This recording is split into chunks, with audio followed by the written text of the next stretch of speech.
Pemirsa, jumpa lagi dengan kami Rumah Pers Jogja, ruang informasi dan jagongan publik. Dalam kesempatan kali ini, jagongan publik mengetengahkan tema benarkah kader PKS alergi dengan vaksin.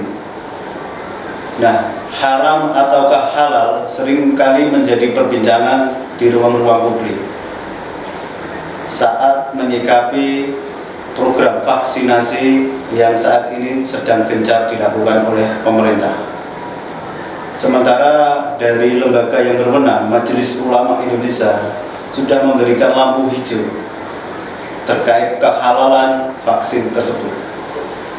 Namun dalam praktiknya masih ada distrust, masih ada ketidakpercayaan tentang vaksin. Nah, kita akan tanya-tanya kaitan dengan hal tersebut dengan narasumber kita yang sudah hadir dalam kesempatan kali ini, yaitu Bapak atau Mas ya Mas Nur Cahyo Nugroho.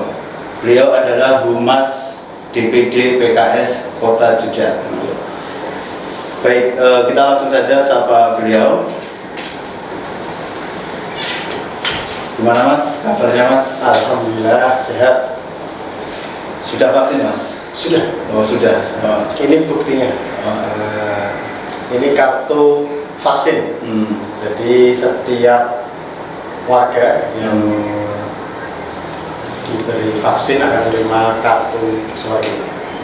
Jadi ini tertanggal 10 Maret dan 24 Maret. Jadi vaksin pertama pada tanggal 10 Maret, kemudian vaksin kedua tanggal 24 Maret, karena selangnya 14 hari.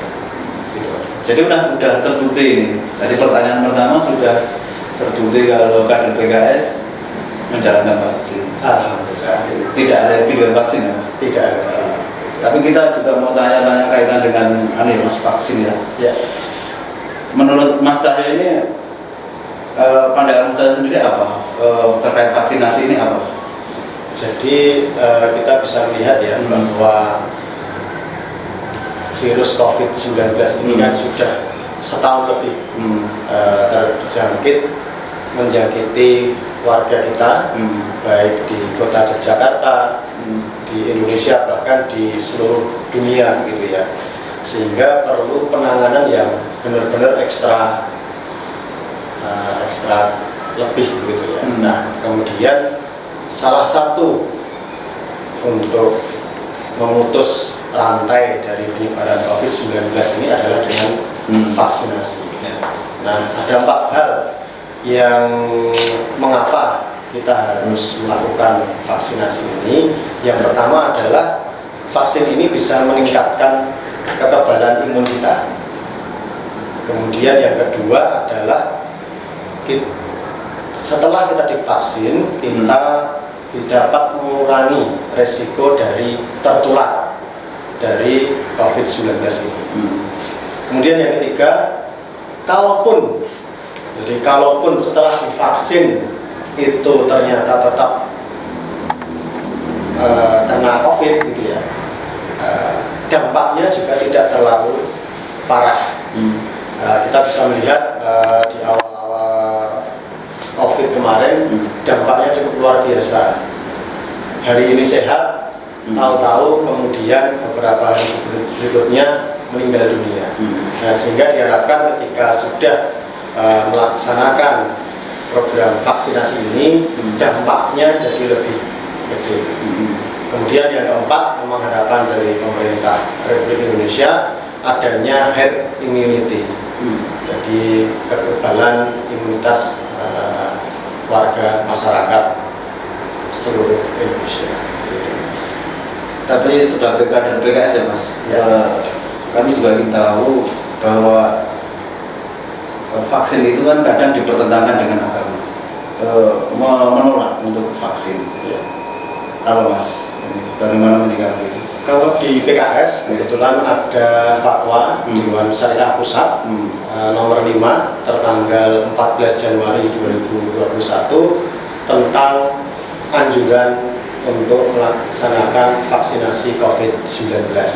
Ini ada anjurannya langsung dari Dewan Syariah Pusat Partai Keadilan Sejahtera. Ya. Kemudian ketua kami, Pak Ketua DPW PKS DIY, Pak Agus Masudi juga kemarin melakukan sosialisasi melalui media sosial YouTube tentang anjuran kader PKS untuk melaksanakan vaksinasi COVID-19.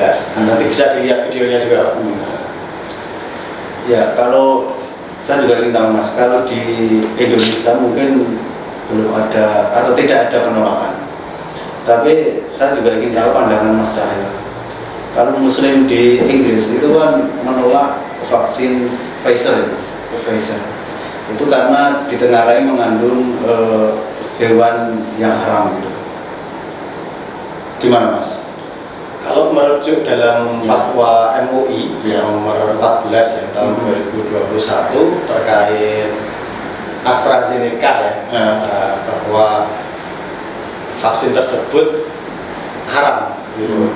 Namun ada ketika kita melihat membaca bahwa di dalam fatwa tersebut ada beberapa hal rekomendasi gitu ya. Rekomendasi ketika vaksin ini memang benar-benar jumlahnya sangat terbatas. Jumlahnya sangat terbatas sehingga vaksin AstraZeneca ini diperbolehkan untuk digunakan gitu. Namun kalau nantinya vaksin ini banyak, termasuk pilihannya juga banyak, karena yang ada di Indonesia ini sekarang baru 2, yakni Sinovac dan AstraZeneca ya. Karena jumlahnya juga masih terbatas. Nantinya kalau jumlahnya itu sudah cukup melimpah, nah masyarakat bisa tinggal memilih. Bagi yang Muslim, ya mungkin bisa leluasa memilih mana yang akan digunakan. Gitu ya. Namun kita melihat di dalam fatwa tersebut, kalau memang jumlahnya terbatas, bisa tetap digunakan. Nah, kemudian tergantung masing-masing pribadinya. Gitu. Di DIY itu menurut survei CSIS Mas, bulan Januari kemarin menyebut bahwa ada sekitar 29,5% Mas itu tidak mempercayai keefektifan atau kemanjuran dari vaksin. Nah, oke lah PKS sudah siap dengan vaksin, tapi bagaimana dengan angka tinggi yang ada di DIY ini 29,5%? Ya, yang pertama yang jelas memang sosialisasi. Jadi sosialisasi dari pemerintah, khususnya Dinas Kementerian Kesehatan dan juga Dinas Kesehatan di DIY maupun di Kota Yogyakarta untuk melakukan sosialisasi terkait vaksin ini. Karena bisa jadi berita hoax yang beredar itu kan jauh lebih banyak gitu ya, apalagi di bulan Desember itu. Artinya sosialisasi belum maksimal atau gimana? Sosialisasi yang mungkin belum maksimal gitu ya, sehingga terkait efikasinya, kemanjurannya, nah, kemudian yang kedua adalah kehalalannya, ini benar-benar digencarkan agar masyarakat ini bisa menerima vaksin ini. Meskipun kita tahu vaksinnya ini kan terbatas ya. Misalkan di Kota Yogyakarta ini baru ada 137.000 dosis begitu. Yang kemarin sudah dilaksanakan vaksinasi. Yang tahap pertama itu adalah untuk para nakes gitu ya Pak. Para nakes. Kemudian yang kedua untuk pejabat publik termasuk masyarakat yang berkecimpung di sektor pariwisata, kemudian pasar, Malioboro, Keraton, dan yang ketiga adalah lansia. Nah ini baru sudah proses sampai saat ini dan sudah ada 119.237 yang divaksinasi begitu. Jadi sampai tanggal kemarin 7 April 2021 gitu. Dampak positif dari vaksinasi ini Mas, Mas sendiri juga sebagai anggota Komisi B yang diantaranya membidangi masalah UMKM, perbankan dan sebagainya, atau untuk menumbuhkan kegiatan berdampak positif nggak dengan bergeliatnya kegiatan ekonomi di Jogja? Iya, cukup berdampak ya. Yang pertama kan pedagang pasar, otomatis pedagang ini menjadi tidak was-was lagi untuk berangkat ke pasar. Yang pertama, kedua pembelinya juga tidak was-was. Oh ini pedagangnya sudah divaksin, jadi saya datang pun aman.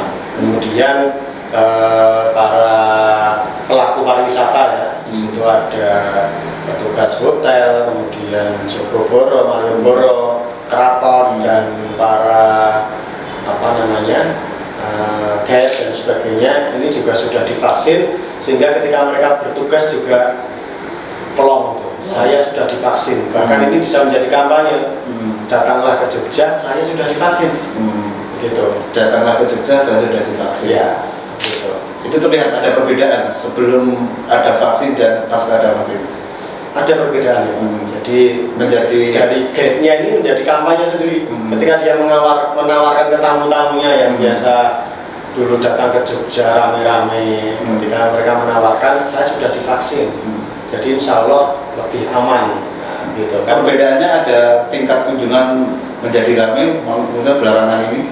Ya kalau di belakangan ini tingkat hunian dan tingkat wisatawan tinggi ya. Di dalam seminggu terakhir ini, terutama kemarin ada libur di hari Jadi itu Jumat. berkorelasi dengan setelah ada program vaksinasi. Ya, begitu.